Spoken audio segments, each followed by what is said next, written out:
நம்மெல்லாம் எங்கெங்கோ பிறந்தோம். ஆனால் இந்த விஞ்ஞான கருவிகள் மூலமாக உங்களோட நான் பேசிக்கிட்டு இருக்கேன். நான் பேசுகிறத நீங்கள் பார்த்துக்கிட்டு இருக்கீங்க. இப்படி தான் இன்றைக்கி வந்து வெறும் இந்த அறிவியல் தொழில்நுட்ப இந்த கருவிகள் மூலமாக தான் மனுஷன் வந்து வாழ்ந்துக்கிட்டு இருக்கான். இன்றைக்கி ஒருத்தருடைய கைபேசி இந்த செல்ஃபோனை பிடிக்கிட்டிங்கன்னா அவங்க ஏக்கமே நின்று போயிடும். இன்றைக்கு வந்து மனுஷங்க வந்து மனுஷனோட பேசுகிறது குறைஞ்சி போச்சு. கணவன் மனைவியோட பேசுகிறது நேரடியாக இல்லை, இந்த கைபேசி மூலமாக தான். அதே மாதிரி தான் காதலன் காதலி, தாய் மகன் இருக்கிற உறவுகள் முழுக்க இன்றைக்கி வந்து இந்த கைபேசியில் அடக்கமாயிட்டுது. ஆனால் உலகத்தினுடைய கடைகோடியில் இருக்கிற யாரோடையும் நம்ம இந்த கைபேசி மூலமாக பேசிடலாம். நீங்களும் கூட நானும் கூட நினச்சப்ப நம்ம அம்மாவை பார்க்க முடியறதில்லை. ஆனால் இப்படிப்பட்ட ஒரு கைபேசி மூலமாக தான் பழைய நினைவுகளோட நம்ம அம்மாவை திட்டிக்கிட்டு இருக்கோம், உரிமையோடு பேசிக்கிட்டு இருக்கோம். அம்மாவுடைய அழுகையை கேட்குறோம், குரலில் சிரிப்பை கேட்குறோம். நம்மளை வந்து அவங்க விசாரிக்கிறாங்க. இன்றைக்கி வந்து கடல் கடந்து, நாடுகள் கடந்து, ஊர்கள் கடந்து பிழைக்க வந்துவிட்ட நம்முடைய உறவுகள் தங்களுடைய அம்மாவை இந்த கைபேசி மூலமாக பேசுகிற இந்த செய்தி உங்களுக்கு நிச்சயமாக புரிஞ்சிருக்கும். இந்த இப்படிப்பட்ட சம்பவங்கள் என்ன ரொம்ப வந்து பாதிச்சது. இந்த அம்மாவின் கைபேசி என்கிற இந்த கதை நான் சினிமாவுக்காக எழுதுனதில்லை. பொதுவாகவே என்னுடைய திரைப்படங்கள் வந்து சினிமாவுக்காக உருவாக்கப்படுற கதைகள் அல்ல. அழகி தொடங்கி, சொல்ல மறந்த கதை, தென்றல், பள்ளிக்கூடம், சிதம்பரத்தில் ஒரு அப்பாசாமி, இந்த நம்முடைய 9 ரூபா நோட்டு, களவாடிய பொழுதுகள், இப்படி எல்லாமே வந்து நான் வந்து அது ஒரு இலக்கியமாக தான் மாற்றினேன்.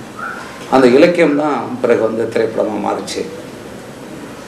முழுக்க முழுக்க இந்த கதை எழுதுறதுக்கு எனக்கு வந்து ரொம்ப காரணமாக அமைஞ்சது என்னுடைய அம்மா. இன்றைக்கி நான் பேசுகிற பேச்சு, இந்த கையசைக்கிறேன்ல, இது எல்லாமே வந்து அம்மா கொடுத்தது தான். அவங்க கொடுத்த அந்த மொழியை தான் நம்ம வந்து கலையாக மாற்றுறோம்.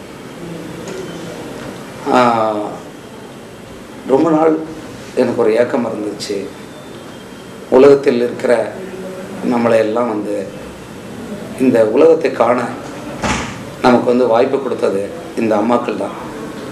ஆனால் அவங்களுடைய கருவறையில் இருந்த பிள்ளைகள் இன்றைக்கு பல அம்மாக்கள் கிட்ட பக்கத்திலே இல்லை. இன்னைக்கு நிறைய பேர் வந்து அம்மாவோட வாழணும்னு நினச்சா கூட இந்த நகர நெருக்கடி நம்மளையெல்லாம் பிரித்து வச்சுருக்கு. இருக்கிற ஒரு அறைக்குள்ளே இருந்துக்கிட்டு நம்மளால் அம்மாவோட எல்லாருக்கும் ஆசை அம்மாவோட வாழணும்னு. ஆனால் பல பேரோட முடியாமல் தான் இருக்குது. ஆனால் இந்த கதையில் இருக்கிற அம்மா வந்து 9 பிள்ளைகளை பெற்றவன் இருக்கா பாருங்க இந்த அம்மா. அதில் கடைசி பிள்ளை அந்த உருப்படாத அண்ணாமலை, அவனுக்கும் அந்த அம்மாவுக்குமான அந்த ஒரு நெருக்கமும் அவளுக்கான பிரிவும் தான். ஆனால் இதனுடைய குறியீடாக தான் இந்த கைபேசியை நான் பயன்படுத்துகிறேன். எப்போவுமே வந்து ஒரு தாய்க்கு ஒன்று இருக்கும், என்னென்னா நல்லா இருக்கிற பிள்ளைகளை வந்து அவங்க கண்டுக்க மாட்டாங்க. அந்த உருப்படாத வாழ்க்கையில் முன்னுக்கு வராத எல்லாருடைய பேச்சுக்கும் ஆளாகிற அந்த அந்த பிள்ளை மேலே தான் அவங்களுக்கு வந்து அக்கறை இருக்கும். அவனை எதுவும் சொல்லிடக்கூடாதுன்னு உடனே பாதுகாப்பாங்க. எல்லாம் அவனுக்கு தெரியும், அவனை பற்றி யாரும் பேசாதீங்க அப்படி சொல்லிட்டே இருப்பாங்க.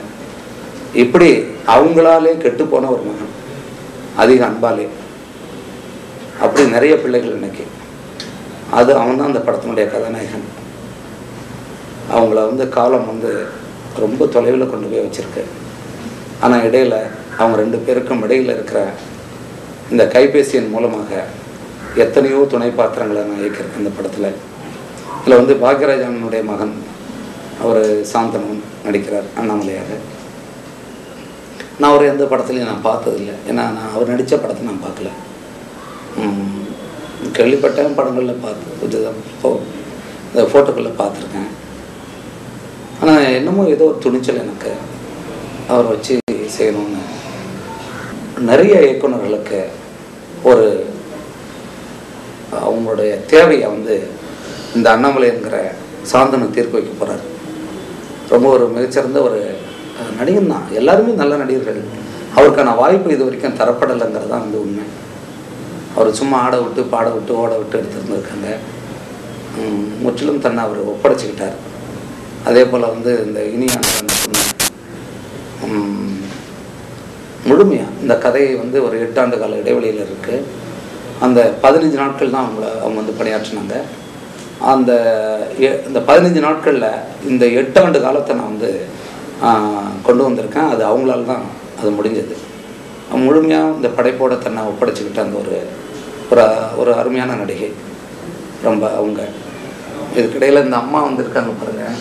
இந்த அம்மா பேர் வந்து ரேவதி. இவங்க வந்து திரைப்படத்தில் நடித்து 34 ஆண்டுகள் ஆயிருக்கு. அவங்களுடைய குமரி பருவத்தில் முக்கியமான படங்கள் நடிச்சிருந்துருக்காங்க. எனக்கு பிடித்த எம்ஜிஆரோட தனிப்பிறவி என்கிற படத்தில் தங்கையாக நடிச்சிருக்காங்க. படம் முழுக்க. பிறகு பஞ்சவர்ணக்கிளி ஒரு கதாநாயகமாக நடிச்சிருக்காங்க. பிறகு வந்து காக்கும் கரங்கள் அதெல்லாம் அறிமுகமாக இருக்காங்க. இப்படி பல படங்கள் அவங்க சொன்னாங்க. நான் எங்கெங்கேயோ தேடினேன். கடைசியாக இந்த அம்மா தான் எனக்கு கிடைச்சாங்க. ரொம்ப அதை பாருங்கள். நீங்கள் வந்து இது வந்து ஒரு திரைப்படம் இல்லை. நீங்கள் வந்து ஒரு 3 மணி நேரத்தில் அதை மறந்துட்டு நீங்கள் வேறு வேலை பார்க்க முடியாது. நீங்கள் இந்த படத்துக்கு நீங்கள் பதில் சொல்லித்தான் ஆகும். உங்களை படம் பார்க்குற அத்தனை பேரையும் ஒரு குற்றவாளியாக்க போகுது இந்த படம். நீங்கள் இந்த படம் முடிஞ்சு இந்த இருக்கையிலன்னு எழுந்திருக்க முடியாது. நீங்கள் நிறைய கேள்விகளுக்கு நீங்கள் பதில் சொல்லித்தான் ஆகணும். நாம் எல்லாம் இன்றைக்கி வந்து எங்கேருந்து தப்பிச்சு ஓடிக்கிட்டு இருக்கோம். ரொம்ப நீங்கள் பார்த்தீங்கன்னா அதிகமாக நீங்கள் யாரோட பேசுகிறீங்க? இந்த கைபேசி மூலமாக தான். ஆனால் அந்த கைபேசியின் மூலமாக தான் நல்ல விஷயங்கள் நடக்குது, கெட்ட விஷயங்களும் நடக்குது. ஆனால் எனக்கு ஒன்று மட்டும் நான் சொல்ல முடியும். இது வரைக்கும் நீங்களாம் உங்கள் அம்மாவுக்கு வந்து ஒரு கைபேசி வாங்கி கொடுத்துருக்கீங்களோ இல்லையோ தெரியாது. இந்த படம் வெளியான உடனே நீங்கள் பார்த்த உடனே அடுத்த நிமிடமே ஒன்று அம்மாவை தேடி ஓடுவீங்க, இல்லை அம்மாவுக்கு உங்ககிட்ட இருந்து ஒரு கைபேசி போகும். உங்களுடைய குரலுக்காக அந்த தாய் காத்துக்கிட்டே இருப்பாள். ஒரு ஒரு ஒரு ஒரு மிகச்சிறந்த ஒரு படைப்பு. இந்தியாவில் எடுக்கிறதெல்லாம் இந்திய படம் இல்லை, தமிழ்நாட்டில் எடுக்கிறதெல்லாம் தமிழ் படம் இல்லை. அது நம்முடைய மக்களை, நம்முடைய பண்பாட்டு கலாச்சாரங்களை, நம்முடைய மக்களுடைய உணர்ச்சிகளை, அது நம்முடைய கலாச்சார பண்பாட்டு கூறுகள் மீறாமல் நம்ம வந்து செய்யும்போது தான் அது சரியான படைப்பாக மாறுது. உலகத்துக்கு இந்தியாவிலிருந்து போக போகிற மிக முக்கியமான படம். ஒரு 9 பிள்ளைகளை பெற்ற தாயெல்லாம் இனிமேல் அடுத்த தலைமுறைக்கு கிடையாது. இந்த தலைமுறையோடு அது வந்து முடிஞ்சு போச்சு. அந்த என்ன கேட்டால் நான் வந்து உண்மையிலே இதை சொல்கிறேன். நான் வந்து இயக்குற முதல் படம் இதுதான்.